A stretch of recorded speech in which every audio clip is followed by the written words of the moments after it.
Microcasting for your city, Talkapolis. Bandwidth for today's show is brought to you by SoftLayer.com. We love SoftLayer here at Talkapolis. They are the greatest hosting company ever. They make everything easy. Check out their website at SoftLayer.com. Thanks again for sponsoring the show. Also by Nashville Violins, the string player's #1 choice for their string instrument needs. Nashville Violins offers everything from lessons to repairs. Make sure you check them out at NashvilleViolin.com. You're watching Music Business Week. Our guests, Fett and Nancy Moran.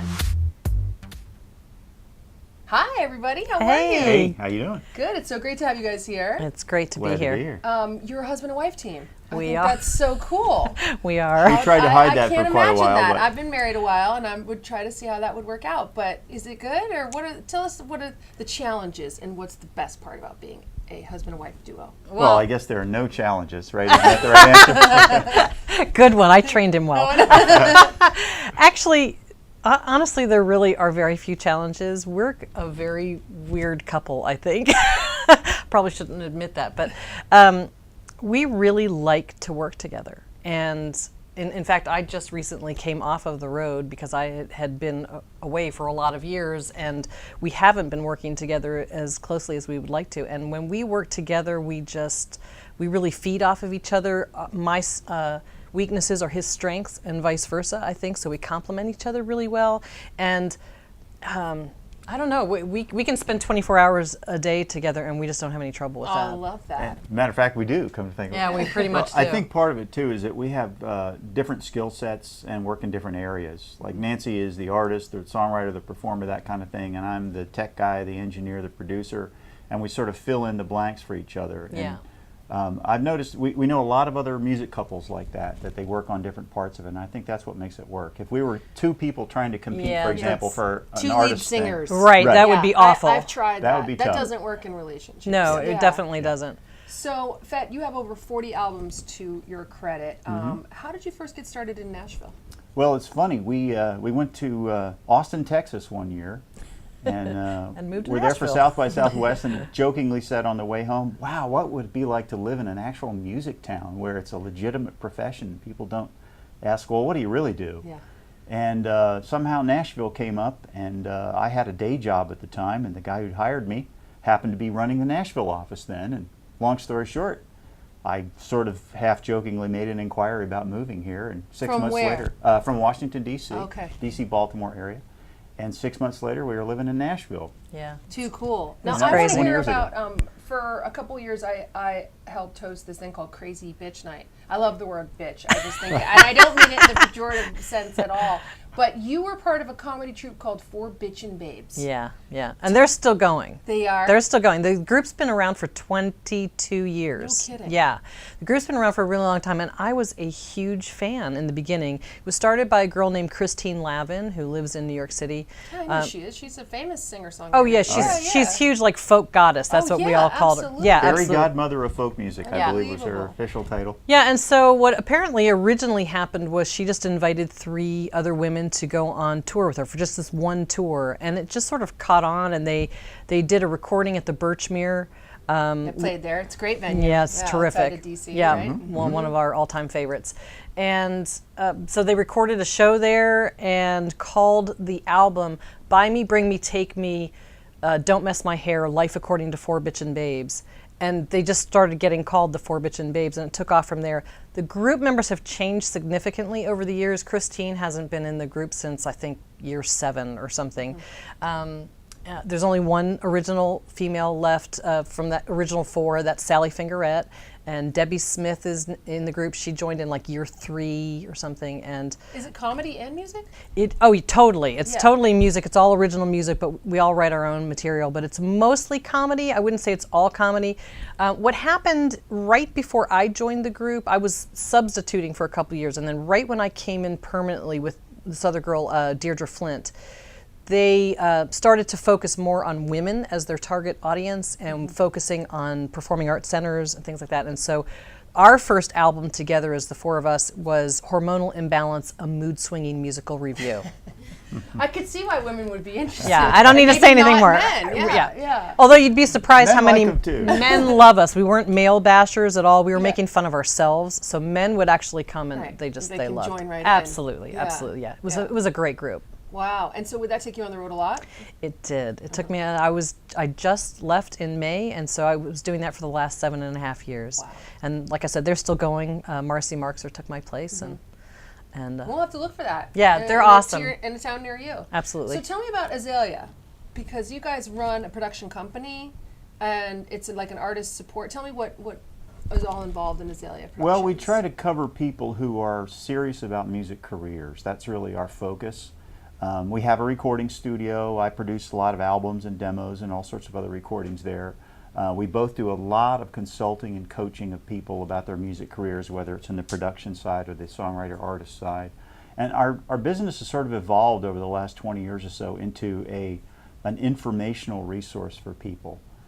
We have lots of products, books and DVDs, and do a lot of one-on-one kind of stuff, but it really is a career resource for music professionals. That's the way we like to describe it. So if I might come across you online and get in touch with you, and I live in Kentucky and I want to do this, how does it start? I send you a demo, and then you're like, I think you should come and meet with us, or can we do stuff long distance? Well, it's surprising nowadays. You can do so much stuff over the internet. A lot of my consulting clients, even in the home studio consulting side of things, I never meet in person. We do everything over Skype. I can see their setup at home and do everything visually with them all over the internet.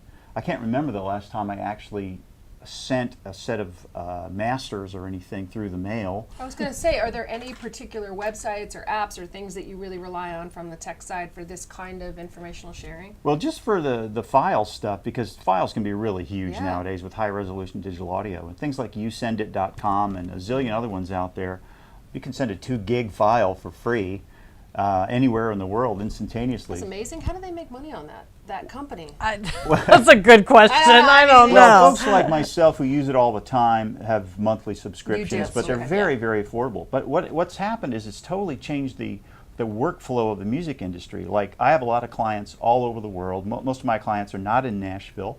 Many of them are overseas, but I can be working on a project for a guy in Australia, make my changes during the day, send him my files via yousendit.com overnight, and while I'm sleeping, he can be listening to the results and then ask for changes from me or send me back some of his files. And when I wake up in the morning, I'm ready to go with the new stuff. And there's a continuous Isn't that 24-hour-a-day amazing? cycle. Yeah, it is. I remember he was here in town, but just too lazy to come to the studio, I think. Jim Hoke. No, I'm just kidding. I don't know why he didn't come to the Jim. studio. We all know Jim. But I sent him the track, and then I wake up the next day, and there's like these 3 or 4 horn parts that he's put on that's just absolutely stunning, and then Right. you can go back and forth like that. Well, that's a great example. Jim is a guy who plays lots and lots of instruments on every kind of project imaginable, and he can do so much work as a Nashville resource. But people all over the world have access to him now. He's one of the best musicians this town ever had, and now he can offer his services to people everywhere because of all this phenomena we have with the internet. It's just That's fabulous. awesome. So Yeah. I had not heard this actual term, Yeah. music life coach, before. Yeah. But that's something that you do. Explain to me what music life coaching is. Well, it's really it's life coaching mostly for people who are wanting to either do music for their life, and I don't even necessarily mean professionally. I just do a lot of. It started out as consulting, really, and consulting with a lot of people who wanted to be artists. And I'm really forthcoming with information. I don't hold anything back. Ooh, okay. I Straight shooter. I like that. Yeah, I But- totally am. But That's you kind of have to be because if you told everybody what they wanted to hear, you really, But that must be tough yeah. to handle that correctly. Well, I guess it can be. I'm unlike the group name. I'm not a bitch. Not to clients. I don't see any point in squashing anyone's dreams. I think everybody can really do what they want to do. I know that sounds really idealistic. I really believe it totally. But you have to actually be willing to do the work. Yeah. So it's not as easy as You're it. in the hard part. Yeah. Yeah. So to me, a music life coach is, life coach is like the big new term these days. And all that really means is having someone who's there to support you and urge you on and make you get up off the couch and do the things that you actually say you want to do. Okay, so let's give an example. I'm new to town and I've hired you as my music life coach. Yeah. You met with me and I had one song that you liked. Would you say, Greta, next week I want to hear 3 songs, or would you say I want you to do a gig, or Right. how does that actually work? Here's the thing, in coaching, it's a lot about what you want. Okay. Now, what makes it different for me being a music life coach, and the reason why I distinguish that is because I do actually give advice, whereas life coaches usually don't. But to me, in the music business, people wouldn't come to me if I weren't willing to give them some sort of guidance and advice. But it's really about you. So I would ask you a lot of questions. What is it that you want to do? Do you want to be an artist? If you want to be an artist, you need to start gigging. Have you gigged? At all? You know, have you been in front of people at all? Because playing in your living room is completely different than playing in front of people. And if you've never done that, then I might suggest some open mics or some writers' nights and things to get involved in, just to get you to that point where you're in front of people and you see the difference. And we might at some point decide to videotape that and have a little performance critique and talk about the way that you can improve your performance. If you don't want to be an artist, maybe you just want to be a songwriter, Right. then we'll talk about what are the ways that you can move your career forward as a songwriter. What would that take? And really, to me, life coaching is also about people don't give themselves enough credit. You know more about what you actually need to do than you give yourself credit for. It's my job to help you see that you have the answers inside of you, or that you have the wherewithal and the knowledge to find the answers. Right. Because ultimately, I don't want you to come to me for the answers. I want you to be self-sufficient, Right. and be able to just All go right, do well, this on your own. Two scenarios then. What if I just come to you and I'm like, I just want to be a star? Yeah. That must happen a lot. I just want to be a star. Yeah, Just tell me what I have to do. I'm sure just you tell do. me what I want to wear and what I Honestly, need to do. I'm probably not going to work with you Yeah. if that's what you say, because here's what's going to happen. If you just want to be a star, you're looking for someone else to do it for you. I am totally not going to do this for you. I've worked my ass off in my career to get to myself to where I am, and I expect you to do the same. And I don't know anyone who is a star at any level. I don't know anyone who hasn't worked their ass Oh, off. for sure. That's always Yeah. actually one of the most shocking things when you when Right. you meet current stars. It's like, well, Willie Nelson is 80 and he's still doing 250 days. Right. That's Hello. called working. Right. All right. So flip side, I am a star, and you can tell that I'm a star, but I have no idea that I'm a star. Yeah. What do you do then? Wow. Everything. I mean, yeah. but you work together, so you have a production company, so you could start with the recording side. Would you work in partnership to create some demos for We do a someone lot you of that kind of thing. Nancy kind of handles the project management side of a recording project, and I handle all the details about scheduling and choosing the right musicians and coming up with arrangements and all that kind of thing. So a lot of times we do tag team it, and making sure, getting back to Nancy's point, of asking whoever the person is what their goals are. Because a lot of times people either don't have the goals you would expect, or have the goals that everyone told them they should have. Right. And what we find, for example, with a lot of people is they're really not interested in being a star. They're not willing, or not really interested in playing the game and what have you. They would much rather do something really solid with a music career that gives them a satisfaction from what they do. Well, that's a whole different set of rules than somebody who wants to be a star. And we ended up working with a lot of people we call second timers. They're the type of people who went to college, got married, had kids, had a great career. They've done all that stuff. And it's 20, 30 years later, and they all of a sudden realize they're rediscovering their music. And the passion that they had back when they were in college is still there, but they haven't done anything with it. And a lot has changed in the music industry since then. So their question That is when exciting and scary, isn't it? And Very I could scary. see why you would need some mentoring and stuff. And a lot of this is covered in what, those of us who've been around Nashville for a long time, used to be a part of artist development with labels. Right. And there was that existed within the corporate structure. It doesn't anymore. Well, doesn't that's one anymore. Of the first responsibilities we have is to explain to people that unlike 20 years ago, there are a lot of alternative ways to do things nowadays. The whole indie route, which is very, very popular now and kind of taken as a normal part of life, didn't exist 20, 25 years ago. So people who haven't been in the music industry for a while, or who've just never been in it yet, will come and think that, well, success is getting a publishing deal with a major publisher or getting a record deal with a major label, that kind of thing. And our first thing is, no. You can pursue those things, and they're totally legitimate paths, but there's all these other paths you can take now as an independent that you have a lot more control over, that you can build a career of any kind. It's if you funny, want. isn't it? Because like when in '99, when I got dropped from a major label and put out my first indie release, and there was still in '99, it's kind of a loser move. Like, oh, nobody real will sign you. Not anymore. But now that is not the case. There's this kind of satisfaction in that all those unbelievably snobby top executives at all those labels are on the street, and you can call them up, and you're like, I'd like to hire you to work my new indie album. right. Exactly. So it's kind of satisfying. Well, and the other thing that I like to talk to people about is people who think they want to be a star or think, this is what they want to do for a living. One of the things that I have to teach them originally is the business of music and the fact that you do actually need to make a living at this. So there's steps involved to do that. But what they really don't understand, they think they want that major label deal because they think someone's going to pluck them here, put them here, and boom, instantly they're making money. That's not the way it works. It never did work that way, but it really doesn't work that way now. So now what I'm trying to impress upon people is not only can you be an independent artist, but if you actually really want that major label deal, you have to be that independent artist first, because that's the only way they're doing artist development. They're expecting you to do your own artist development first. You prove to them that you have a market out there. You sell 10,000 records on your own. I guarantee the labels will come flocking for you. And at that point, my question to you is, if you can sell 10,000 records on your own, why do you want that major label deal? The catch-22. Right? Yeah.